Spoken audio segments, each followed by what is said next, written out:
초대하겠습니다.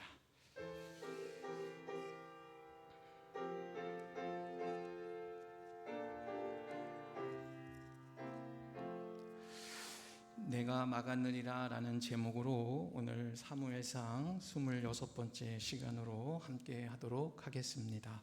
중심구절 같이 한번 보도록 하겠습니다. 함께 읽도록 할까요?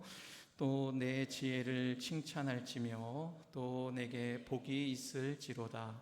오늘 내가 피를 흘린 것과 친히 복수하는 것을 내가 막았느니라. 아멘.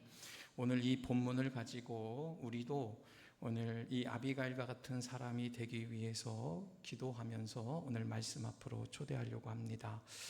명절입니다. 여러분은 어떻습니까? 저는 잠이 안 오면 생각하는 것이 있는데 고향에서 어린 시절 친구들과 뛰놀았던 그 장면으로 돌아가서 생각하면 눈이 감기면서 잠이 옵니다.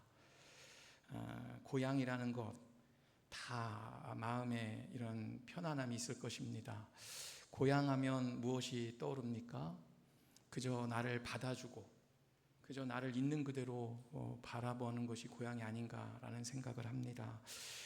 초대교회 교부였던 터툴리안이라는 분은 교회는 영혼의 우리의 고향이다라는 표현을 쓰지만 이 고향이라는 것은 누가 봐도 편한 곳이 고향입니다. 그저 경쟁에 살지만 다른 사람들은 나에 대해서 평가하고 이런저런 이야기할지 모르겠지만 교양은 그저 나의 있는 그대로를 받아주는 어머니 품과 같은 곳이 고향이다라고 고백을 합니다. 오늘 우리 이제 가족들을 만날 것이고 자녀들을 만날 것인데 이런 고향과 같은 귀한 믿음의 사랑의 교제 나누는 우리 모든 믿음의 성도님들 되시기를 바랍니다. 오늘 이제 사울과 이제 다윗 이야기를 하는 가운데 오늘 사울에게 쫓겨 죽을 위기에 처해 있었던 다윗에게 오늘 우리가 지난주에 살펴본 것처럼 사울을 죽일 기회가 있었음에도 불구하고 오늘 다윗은 사울을 죽이지 않습니다. 대신 하나님께서 자신의 억울한 마음에 재판장이 되어주시기를 기도하지요. 그러면서 하나님께서 대신 심판해 주시기를 요청하면서 오늘 사무엘상 24장까지 이제 마무리가 되게 됩니다. 어떻게 보면 이것은 다윗의 신앙 고백이었습니다. 그리고 다윗은 이 신앙 고백의 중심은 뭐냐면 자신은 어떠한 경우라 할지라도 하나님 앞에서 악을 행하지 않을 것이다 라고 이런 그의 고백이었다라고 우리는 지난 시간에 살펴보았습니다. 그런데 오늘 우리가 함께 살펴볼 25장에서 다윗의 그간의 행보와 다르게 다른 모습이 나타나고 있습니다. 그래서 이것을 오늘 한번 말씀을 보면서 함께 살펴보고자 합니다.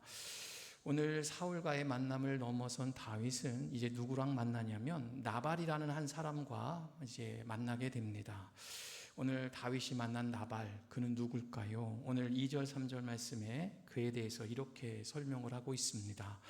마온에 한 사람이 있는데 그의 생업이 갈멜에 있고 심이 부하여 양이 3,000마리요 염소가 1,000마리이므로 그가 갈멜에서 그의 양털을 깎고 있었으니 그의 사람 이름은 나발이요 그의 아내 이름은 아비가일이라. 그 여자는 총명하고 용모가 아름다우나 남자는 완악하고 행실이 약하여 그는 갈렙 족속이었더라. 아멘. 여러분, 이 나발이라는 사람을 갈렙 족속이었고 그는 완고하고 행실이 악한 사람이다라고 나오고 있습니다. 그리고 그에게는 재산이 무려 동물이 4,000마리나 되는 매우 부유한 사람으로 오늘 성경은 기록을 하고 있습니다. 반면에 그의 아내였던 아비가일은 어떤 사람으로 이야기를 합니까? 오늘 총명하고 용모가 아름다운 여인으로 오늘 사무엘상 기자는 기록을 하고 있습니다. 이런 나발과의 만남, 오늘 다윗이 이제 만남을 통해서 일을 이제 일어나게 됩니다. 사울을 피해 그곳에 머물고 있었던 다윗과 그리고 함께하는 군사들은 오늘 나발의 양과 염소를 지켜주는, 그래서 외부의 세력으로부터 나발의 재산을 보호해주는 역할을 오늘 본문 가운데 보면 그러한 일을 하고 있었다라고 기록을 하고 있습니다. 그러던 어느 날 다윗은 이 나발의 집에서 이제 제산 가운데 양털을 깎는다는 소식을 전해 듣게 됩니다. 여기서 우리는 이스라엘 국가, 이스라엘 민족에서 양털을 깎는 의미에 대해서 우리는 알아야 할 것입니다. 여러분, 이스라엘 민족에 있어서 양털을 깎는 기간이라고 하는 것은 일종의 축제 기간이었다고 합니다. 그래서 이 기간에는 가난한 자들과 음식을 함께 나누고 서로 상부상조하는 시간이 바로 이 양털을 깎는 기간이었다고 그래요. 그 근거의 말씀이 바로 사무엘하 13장 23절 말씀인데요. 이렇게 말합니다. 에브라임 곁 바알 하솔에서 압살롬이 양털을 깎는 일이 있음에 압살롬이 왕의 모든 아들을 청하고, 이렇게 말합니다. 이제 왕이 되는 압살롬이 왕의 모두를 청하는 것을 보게 되면, 오늘 양을 깎는 일들은 오늘 이스라엘 백성들에게는 축제의 날이었고 남녀노소 모두가 큰 잔치를 베풀고 즐거운 날이었습니다. 그래서 이날에 오늘 다윗은 한 가지 제안을 합니다. 그것은 뭐냐면, 자신이 이제 자신의 재산을 이제 돌봐주었던 나발의 집에 오늘 이제 후원을 요청합니다. 이제 내가 너희 양과 염소를 이제 돌봐줬으니 우리에게도 먹을 것을 달라라고 나발의 집에 요청을 해요. 그것이 이제 7절과 8절 말씀인데요. 오늘 8절 말씀만 제가 보겠습니다. 내 소년들에게 물으매 그들이 내게 말하리라. 그런즉 내 소년들이 내게 은혜를 얻게 하라. 우리가 좋은 날에 왔은즉 내 손에 있는 대로 내 종들과 내 아들 다윗에게 주기를 원하노라 하더라 하라라고 말합니다.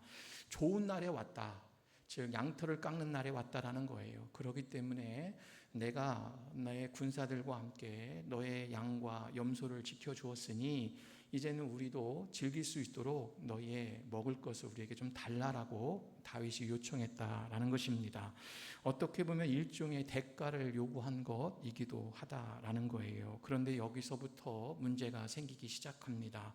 무슨 문제가 생길까? 여러분, 오늘 본문에 보게 되면 다윗이 이것을 요청할 때 그의 행동과 말투를 우리는 유심히 보아야 할 것입니다. 본문을 자세한 내용 7절과 8절을 보게 되면요, 나발에게 이러한 요청을 할 때 다윗이 직접 가지 않습니다. 그리고 직접 가지 않는 것을 넘어서 오늘 전하고 있는 그 말투조차도 매우 고압적인 말투로 나발에게 요청하고 있다라는 것입니다. 이는 마치 자신이 나발의 주인처럼 행세하고 있다라는 거예요. 물론 다윗이 나발의 양치기들을 선대하고 나발의 재산을 지켜준 것은 사실입니다. 그러나 자신의 은혜를 베풀었기에 당연하게 그에 걸맞는 대우를 명령하는 것처럼 요청하고 있는 지금의 다윗의 모습, 어떻게 보면 이전에 사울과의 핍박 가운데 있어서 그런 억울함도 있었고 죽음도 있었지만 그 가운데에서도 그는 감정이 앞서지 아니하고 하나님 앞에 묻고 하나님의 뜻을 구했던 지난날의 다윗의 모습과는 전혀 다른 모습이다라는 것입니다. 여러분, 이 시간이 잠깐 갔는데 무엇 때문에 다윗이 이렇게 마음이 강팍해졌는지 모르겠어요. 그런데 어찌됐든 다윗은 이러한 모습으로 나발에게 자신의 것을 요청하고 있는 것을 보게 된다라는 것입니다. 그래서일까요? 이러한 다윗의 요청 앞에서 나발의 반응 또한 매우 치졸하게 대응합니다. 그리고 기회주의적으로 응답을 합니다. 오늘 10절 말씀 한번 볼까요? 나발이 다윗의 사환에게 대답하여 이르되 다윗이 누구며 이새의 아들이 누구냐? 요즘에 각기 주인에게 억지로 떠나는 종이 많도다라고 말합니다. 11절 말씀 한번 더 볼까요? 11절이 지금 없는 것 같은데요. 나발은 다윗의 이러한 요청을 전하는 부하 앞에서 뭐라고 이야기하냐면, 여러분, 이 말은 뭐냐면요, 너가 각 주인에게 억지로 떠나는 종이 많도다라는 것은 너는 사울의 종이었는데 내가 너 피해 도망 다니는 거 알고 있어. 내가 너한테 뭐하러 해줘야 돼? 이 뜻이에요. 여러분, 지금 다윗이 자존심이 상하겠습니까? 안 상하겠습니까? 다윗의 자존심을 건드리는 말을 나발이 하고 있다는 거예요. 너 아무 말 안 했지만 너희 종인 사울에서 쫓겨다니면서 종노릇하는 거 알아. 너 언제든지 사울에게 잡히면 너 죽는 거 아는데 넌 그렇게 나한테 요구할 자격이 없어. 이 말이라는 것입니다. 여러분, 이 말을 들었을 때 다윗이 어땠을까요? 화가 나겠지요. 화가 분명히 날 것입니다. 이것도 우리에게도 우리도 그렇게 반응할 거예요. 그런데 여기서 우리는 생각해 보아야 될 것은요, 나발은 일찌감치 다윗이 도망자라는 것을 알고 있었음에도 불구하고 여러분, 그는 사울에게 다윗이 이곳에 있다는 것을 알리지 않았습니다. 그 이유가 뭘 같습니까? 그 이유가 뭘까요? 저는 이렇게 해석했습니다. 다윗이 어찌됐든 자신의 재산을 보호하는 데 있어서 필요가 있기 때문에 필요할 때는 다윗을 쓴 거예요. 나발이라는 사람은. 그렇지만 이제 더 이상 얘가 무엇을 요청하니까 내버려치는 모습이 나발의 모습이다라는 것입니다. 자신이 도움을 요청하고 있는, 자신에게 도움을 요청하고 있는 다윗에게 이제는 필요가 없는 거예요. 그래서 오늘 다윗을 사울의 배신자로 몰면서 자신의 재산에 전혀 손해를 보지 않으려는 오늘 이 나발의 모습이었다라는 것입니다. 여러분, 이것은 오늘 우리가 하나님의 은혜와 우리 주의를 한번 생각해 보면서 오늘 나발이라는 모습이 우리 안에는 없는지 한번 돌아봤으면 좋겠습니다. 여러분, 우리가 나에게 은혜를 베푸는 사람에게, 나에게 환대를 베풀고 공대하는 사람들에게는 오늘 우리가 누군지 잘 따지지 않습니다. 조건을 따지지 않습니다. 내가 아무리 싫어하는 사람이다 할지라도 나에게 환대를 베푼다면 묻거나 따지지도 않고 받는 거에 매우 익숙한 사람들이 저고 우리들이라는 거예요.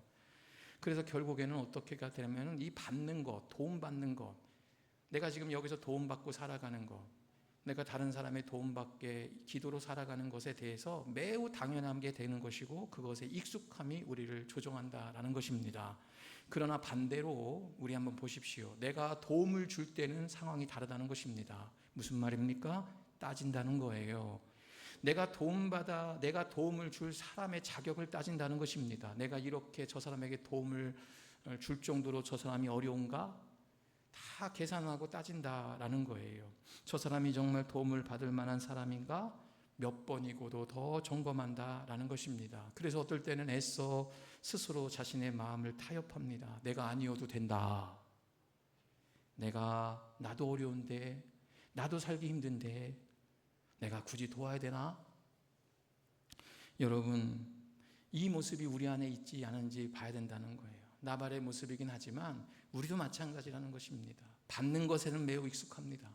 그러나 다른 사람을 향해서 내 것을 내어놓고 나의 시간을 드리고 나의 열정을 드리고 내 것을 내어주는 데 있어서는 우리는 너무나도 우리의 마음 가운데 계산하고 따지는 모습들, 이것이 우리 안에 다 있는지 우리 스스로를 한번 돌아봐야 된다라는 거예요.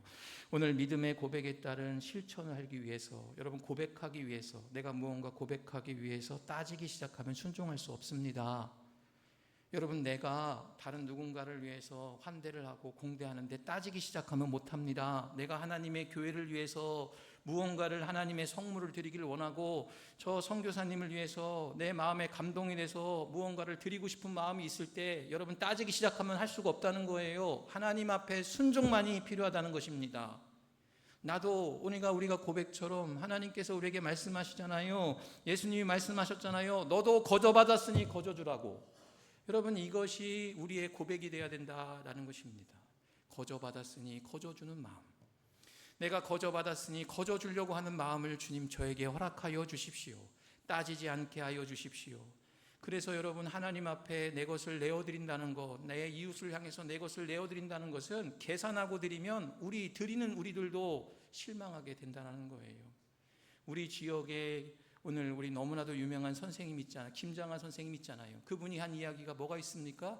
주면 끝이다. 주면 그만이지예요. 주면 그만이지라는 겁니다. 그분은 4,000명의 학생들에게 장학금을 줬습니다. 많은 학생들을 그분은 자신의 가지고 있는 돈을 다 나누었습니다. 그러면서 늘 하신 말씀, 주면 그만이지. 여러분, 줬는데 무엇을 바랍니까? 내가 무엇을 주면서 다른 사람이 이렇게 해주기를 바랍니까? 결국 돌아오는 것은 실망이고 낙심이라는 거예요. 그래서 결국에는 하나님께서 갚아주실 것을 믿고 하나님께 드린 것처럼 우리는 마음의 고백을 담아야 된다라는 것입니다. 사람에게 드린 것이 아닙니다. 내 이웃에게 드린 것이지만 하나님께 드린 것입니다. 하나님이 때에 따라 하나님의 마음으로, 하나님이 역사하심에 따라 갚아주실 것을 믿음으로 가지고 나도 거저받았으니 거저준다는 마음을 가지고 드릴 수 있는 우리 모든 믿음의 가족들이 되시기를 바랍니다. 내가 어려울 때, 누군가를 도와야 할 때가 온다면 기꺼이 내가 받은 것만큼 계산하지 않고 오늘 나발처럼 따지지 않고 필요할 때만 다윗을 이용하는 것이 아니라 익숙하게 도울 수 있는지 오늘 우리 자신의 마음에 대하여 스스로 한번 물어보실 수 있는 우리 모두가 되시기를 바랍니다. 다윗은 이제부터 다윗 이야기가 시작됩니다. 다윗은 나발의 이러한 말과 반응을 두고 폭발합니다. 그래서 바로 나발을 치려고 출발합니다. 나발의 가족 모두를 몰살시키려고 그는 감정이 나아갑니다. 오늘 13절 말씀 볼까요? 다윗이 자기 사람들에게 이르되 너희는 각기 칼을 차라 하니 각기 칼을 차매 다윗도 저기 칼을 차고 400명 가량을 데리고 올라가고 200명은 소유물 곁에 있게 하니라. 600명 전 가운데 400명의 병사들을 데리고 나발에게 이 자신의 이런 모욕감을, 분노를 다윗은 치기 위해서 간다라는 것입니다. 여러분, 다윗 왜 그러는 것일까요? 분명 나발이 잘못한 것을 여러분 옹호하는 것은 아닙니다. 그렇다고 나발이, 다윗이 이러한 나발의 행동을 통해서 이렇게까지 분노해야 되는가? 그동안의 다윗의 모습을 보면 전혀 다른 모습이라는 것입니다. 사울에게 당했던 거에 비하면 아주 적은 일이에요. 그런데 지금 다윗은 분노하고 있다는 것입니다. 여러분, 다윗은 나발의 재산을 지켜주고 나발을 보호해주었던 이러한 역할에서 이제는 어떻게 합니까? 나발의 재산을 탈취하려는 자로 변하고 있다는 거예요. 상대방의 모욕에 대해서 여러분, 모욕감을 받을 때 어떻게 대응하느냐에 따라서 그 사람의 인격이 드러납니다. 저는 모욕감을 대하면 저도 같이 대하는 사람이에요. 저는 아직 인격이 아주 들성숙한 사람입니다. 그러나 모욕감을 당해도 그 모욕감을 대하지 아니하고 그것을 다른 말로, 더 부드러운 말로 대하는 사람이 정말 훌륭한 인격을 가진 사람들이에요. 그런데 다윗은 지금 모욕감을 받았다고 이제는 자신의 군사 400명을 데리고 나발의 집에 쳐들어간다는 것입니다. 그래서 복수의 사람으로 변하고 있는 이 다윗의 모습을 우리는 지금 마주하게 된다라는 것입니다. 여러분, 지난날 사울에게 억울한 일을 당할 때 하나님 앞에 모든 것을 맡기고 하나님께서 갚아주시고, 우리가 지난 주간에 살펴본 것처럼 하나님이 나의 모든 억울함의 심판자가 되어주십시오라고 외쳤던 그들의 다윗의 모습은 지금 전혀 보이지 않고 있다라는 것입니다. 다윗에게도 현실의 상황에 분노하는 누구의 모습과 나타납니까? 사울의 모습이 지금 매치되고 있다는 거예요. 이러할 때 오늘 나발의 하인 중에 한 명이 오늘 이 일들을 오늘 나발의 아내 아비가일에게 알리고 있습니다. 오늘 17절 말씀 볼까요? 그런즉 이제 당신은 어떻게 할지를 알아 생각할지니 이는 다윗이 우리 주인과 주인의 온 집을 해하기로 결정하였음이니이다. 주인은 불량한 사람이라 더불어 말할 수 없나이다 하는지라. 아멘. 여러분, 나발의 하인 중에 한 명이 오늘 다윗이 오늘 나발의 집, 즉 주인의 집에 이렇게 하려고 합니다라는 것을 나발에게 말하지 않습니다. 누구에게 말합니까? 나발의 아내 아비가일에게 말한다는 것입니다. 그러면서 종도 아비가일에서 뭐라고 말하면 주인은 불량한 사람이라고 말해요. 나발이라는 사람은 종에게도 불량한 사람이라고 찍혀있는 사람입니다. 종이라고 하는 사람에게도 나발은 불량한 사람이기 때문에 오늘 주인에게 말하지 않고 아내 되는 아비가일에게 말합니다라고 종이 이야기하고 있다는 것입니다. 여러분, 아비가일은 이 일에 대해서 매우 심각하게 듣습니다. 그리고 급히 떡 200덩이와 포도주 2가죽 부대와 요리한 양 5마리와 여러 가지 음식을 준비해서 다윗을 만나러 갑니다. 이렇게 하여 아비가일은 남편 나발을 대신해서 다윗 앞에 서게 된다는 것입니다. 그러면서 뭐라고 합니까? 24절 말씀 한번 볼까요? 이렇게 말합니다. 그가 다윗의 발에 엎드려 이르되 내 주여 원하건대 이 죄악을 나 곧 내게 돌리시고 여종을 주의 귀에 말하게 하시고 이 여종의 말을 들으소서라고 말합니다. 여러분, 이것은 무엇을 말합니까? 그는 다윗을 보고 바로 엎드립니다. 그리고 그의 얼굴을 땅에 댑니다. 그리고 그 남편의 죄악을 자신에게 돌리라고 합니다. 여러분, 죄는 남편이 졌어요. 그런데 아내인 아비가일은 그 죄악을 자신에게 돌리라고 말하고 있다는 것입니다. 여러분, 이러한 아내인 아비가일의 모습을 보면서 우리는 무엇을 볼 수가 있겠습니까? 바로 우리 예수님이 하나님 앞에서 여러분 우리들이 지은 죄를 용서해달라는 기도가 같이 나오지 않습니까? 여러분, 금송아지를 앞에 두고 절하며 숭배하고 있었던 이스라엘 백성들, 그에게 진노하려고 하셨던 하나님 앞에서 내 이름을 생명책에서 거두어 주십시오라고 하며 그들을 위해 중보했던 모세의 모습이 떠오르지 않습니까? 여러분, 이것은 우리에게 매우 중요한 것을 가르쳐주고 있다는 것입니다. 오늘 이 아비가일은 다른 사람의 죄를 대신해서 중보자로 서고 있다는 것입니다. 여러분, 우리는 중보자가 되어야 될 줄 믿습니다. 정죄자를 넘어서 오늘 중보자가 되어야 되는 것입니다. 오늘 다른 사람의 죄, 오늘 이 아비가일은 남편의 죄가 자신에게 돌리다라고 말합니다. 오늘 다윗에게 그는 이러한 자신의 이러한 모습을 알면서 남편에게 궁유를 간구하고 있다라는 것입니다. 오늘 이런 아비가일은 다윗에게 그러면서 복수하지 말아야 될 세 가지 이유를 말하고 있습니다. 오늘 26절 말씀에 이렇게 말합니다. 내 주의 손으로 피를 흘려 친히 보복하신 이를 여호와께서 막으셨습니다 라고 말합니다. 여러분, 이것은 무엇을 말합니까? 아비가일은 말합니다.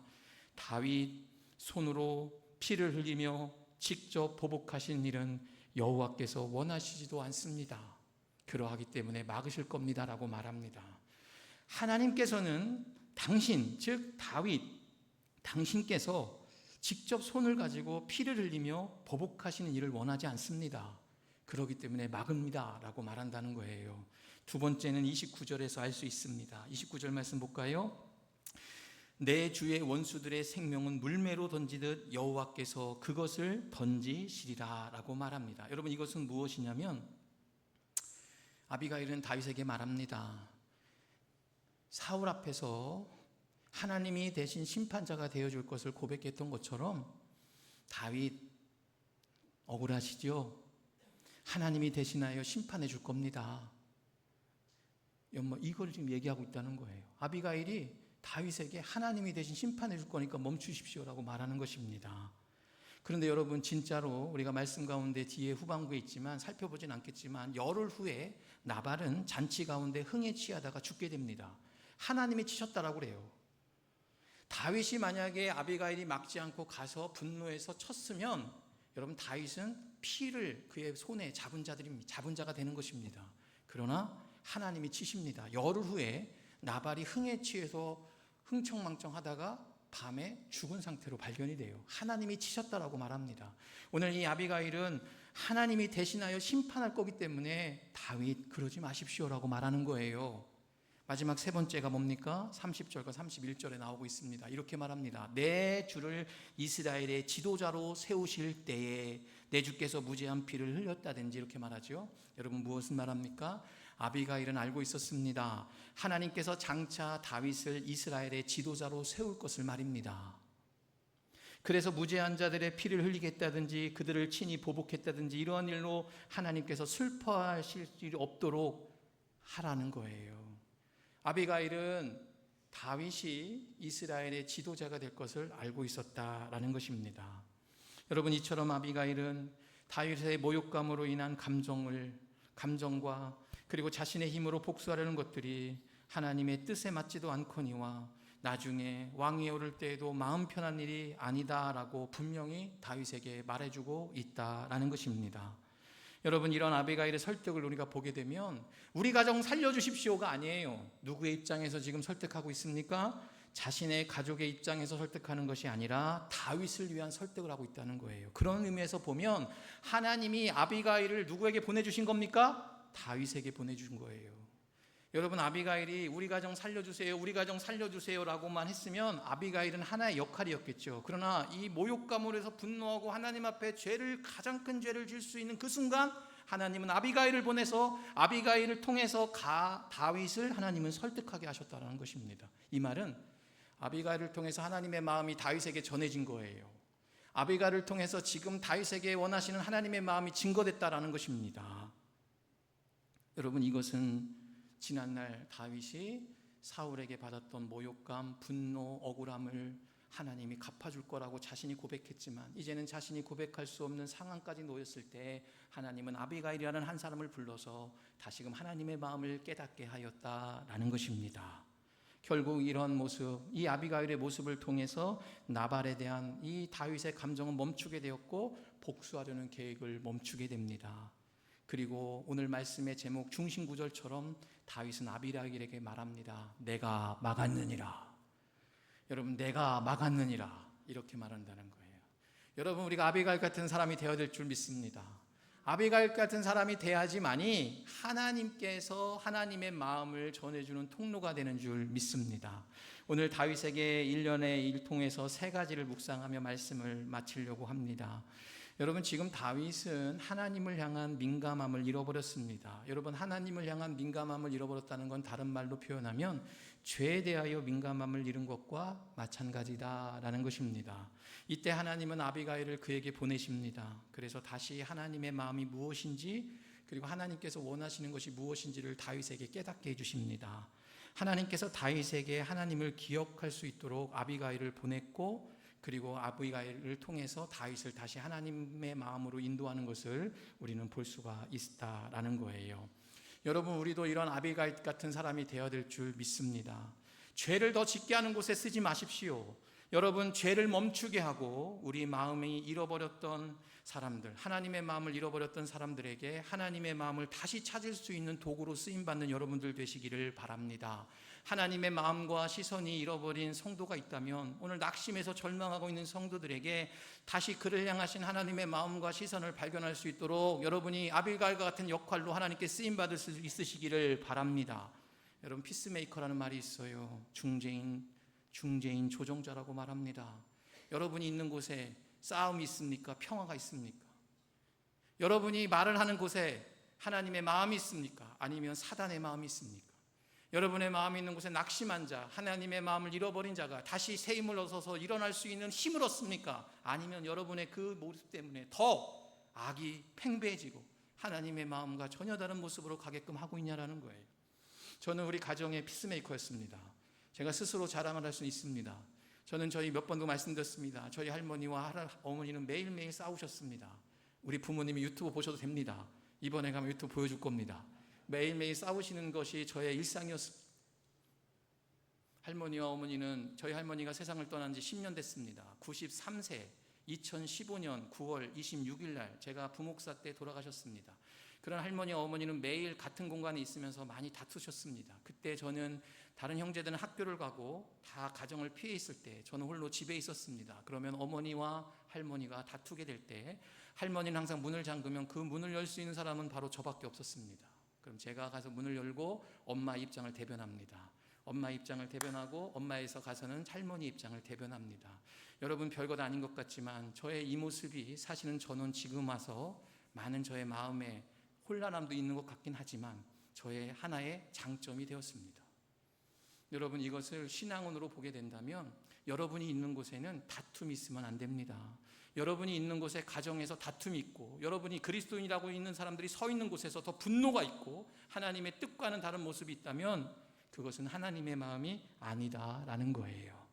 여러분, 오늘 아비가일과 같은 사람으로 하나님 앞에, 하나님의 마음과 시선을 잃어버린 사람들 앞에 다시 마음을 찾고 그 시선을 갈 수 있도록 안내할 수 있는 우리 모든 믿음의 가족들 되시기를 주의 이름으로 축원합니다. 또한 우리가 다윗에게 만나게 해주신 하나님에 대해서 한번 생각해 보려고 합니다. 오늘 우리가 만나야 할 사람들이 바로 이 아비가일 같은 사람을 만나야 됩니다. 여러분, 이 사람은, 아비가일은 어떤 일을 합니까? 하나님을 끊임없이 기억하게 한다는 거예요. 우리가 만나야 할 사람이 그러한 사람이 되어야 된다는 것입니다. 저는 고향에 가면 여러 가지 좋은 것이 있지만 특별히 그 가운데 어린 시절부터 함께했던 친구를 만나서 대화하면 그렇게 마음이 힐링이 됩니다. 잠시 2시간이든 차를 마시면서 이야기하면 힐링이 돼요. 그간의 부모님과 그간의 가정에 있었던 어려운 일을 저에겐 전화하지 않습니다. 저에게는 부모님이 어려운 일이 있어도, 형제가 아프고 형제 어떤 일이 있어도 연락하지 않아요. 저를 알기 때문에 그런 거예요. 그렇지만 가면 이런저런 얘기를 듣습니다. 그러면서 저는 다시 흐트러져 있던 저의 정체성을 다시 회복합니다. 다시 서려고 노력합니다. 목사로서의 정체성을 다시 한번 회복하려고 노력합니다. 여러분, 이것은 무엇을 말합니까? 저는 이러한 저의 모습이 오늘 아비가일과 같은 사람이 제 곁에서, 아비가일 같은 모습이 저의 곁에 있어 다시 흐트러진 저의 마음을 다시 세워준다라는 것입니다. 여러분, 우리의 믿음 생활 가운데, 우리 가운데 흐트러질 수 있습니다. 딱딱해진 마음이 생길 수가 있습니다. 그러나 다시 하나님 앞에 다시 설 수 있도록 자극을 줄 수 있는 그러한 지혜로운 동역자들이 여러분 곁에 붙으시기를 축원합니다. 여러분 개인은 물론이거니와 우리의 자녀들도 이러한 축복의 동역자들이 곁에 붙어 있어야 돼요. 여러분, 왜 믿음에서 떠나겠습니까? 옆에 믿음의 친구들이 없기 때문이라는 거예요. 저희 딸이 학교를 다니지만 같이 어울리는 또래 문화가 있습니다. 6명, 7명이지만 교회 다니는 애가 한 명도 없다는 거예요. 그러면 자기만 교회를 가요. 그럼 그 친구들은 왜 교회를 가는지 이해를 못하는 겁니다. 여러분, 이 말은 무엇입니까? 우리의 자녀들이 주위에서 그런 친구들도 만나고 그런 사람들도 만나고 자신의 인생에 어떠한 의미를 갖고 살아가야 하는지를 오늘 만나고 그가 다시 힘을 얻어서 다시 살아갈 수 있는 용기를 얻을 수 있는 그런 아비갈 같은 사람들을 주위에 많이 하나님께서 허락해 주셔야 된다라는 것입니다. 이것이 우리가 받아야 될 축복이고 이 축복이야말로 우리가 가장 사모해야 될 믿음의 고백이다라는 것입니다. 마지막으로 오늘 다윗에 대해서 한번 살펴보고자 하고 말씀을 마치려고 합니다. 여러분, 다윗은 오늘 예전같이 않은 믿음의 모습을 분명히 그는 보였습니다. 그러나 그는 다른 것이 하나가 있었습니다. 누군가가 와서 하나님의 마음을 전해줄 때 그는 바로 순종했습니다. 바로 복종했다라는 거예요. 하나님이 어떤 것을 원하신다라는 것을 알려줬을 때 다윗은 그 안에서 그것에 대해서 어떠한 대꾸도 하지 않습니다. 옳습니다라고 멈춥니다. 여러분, 다윗이라는 사람은 후에 왕이 되어서 밧세바를 범했을 때도 나단이라는 선지자가 와서 왜 왕은 그런 죄를 범하였습니까? 라고 했을 때 그는 죄를 변호하지 않습니다. 자신을 타협하거나 변호하지 않고 바로 그 자리에서 회개합니다. 침상이 썩을 정도로 눈물을 흘리며 기도했다라고 성경은 기록합니다. 여러분, 이 말은 무엇을 말하겠습니까? 아무리 좋은 사람을 붙여주신 자 한들 들을 준비가 되어 있지 않으면 우리는 그것을 다 놓치게 된다는 거예요. 오늘 다윗에게 분명히 하나님은 아비가일에게 들려주셔서 하나님의 마음을 전해줬을 때 오늘 다윗은 그 가운데 바로 복종했고 바로 멈추어서 자신의 분노 따라 움직이는 것을 멈췄어 하는 거예요. 그런데 여러분, 반대로 누굴 보면 될까요? 여러분, 곁에 아무리 좋은 사람이 있어요. 오늘 누구처럼요? 나발의 아내였습니다. 총명했습니다. 지혜로웠습니다. 그 아내가 옆에 있었음에도 불구하고 나발은 듣지 않았다는 거예요. 그래서 결국에는 여러분, 하나님의 심판을 받고 하나님의 뜻과는 다르게 죽음을 맞이하지 않습니까? 그러나 다윗은 여러분 들을 수 있었다는 거예요. 다윗이 위대한 왕으로 남을 수 있었던 건 뭐냐면 항상 믿음이 좋아서가 아닙니다. 여러분, 중요히 기억하셔야 돼요. 다윗은 믿음이 좋아서 위대한 왕이 된 것이 아닙니다. 하나님 앞에서 때로는 멀어졌다 할지라도 다시 하나님께 돌아가야 한다는 소리를 들을 때 그는 과감히 다 내려놓고 하나님 앞에 섰기 때문에 다윗은 훌륭한 왕이 되었다라는 것입니다. 여러분, 이 말은 우리들도 마찬가지입니다. 우리도 넘어질 수 있습니다. 우리도 쓰러질 수 있습니다. 우리도 믿음에서 벗어날 수 있습니다. 그럴 때 하나님이 우리 주위의 사람들을 통해서나 내 이웃들을 통해 말씀을 들려줄 때 그것을 듣고 하나님의 마음을 깨달을 수 있는 우리 모든 믿음의 성도님들 되시기를 바랍니다. 자, 이제 우리는 어떤 사람으로 살아야겠습니까? 지쳐 넘어지는 사람들이 많습니다. 굳어져 버린 우리의 이웃들이 있습니다. 여러분, 우리 가족 가운데 자녀들 가운데 믿음의 명절에 만나면 함께 교회 가지 않을래? 예수 믿었으면 좋겠어라고 했을 때 마음이 닫혀 있는 것 같아요. 돌처럼 굳게 갇혀 있습니다. 여러분, 그때 우리가 무엇을 해야 되겠습니까? 교회 안 가면 안 돼. 교회 가. 강하게. 야! 여러분, 그 말 전에 그 자녀의 마음을 따뜻하게 만져줄 수 있는 여러분들 되시기를 바랍니다. 그리고 여러분의 삶이 하나님의 은혜를 기억하게 되는 삶을 보여주면 됩니다.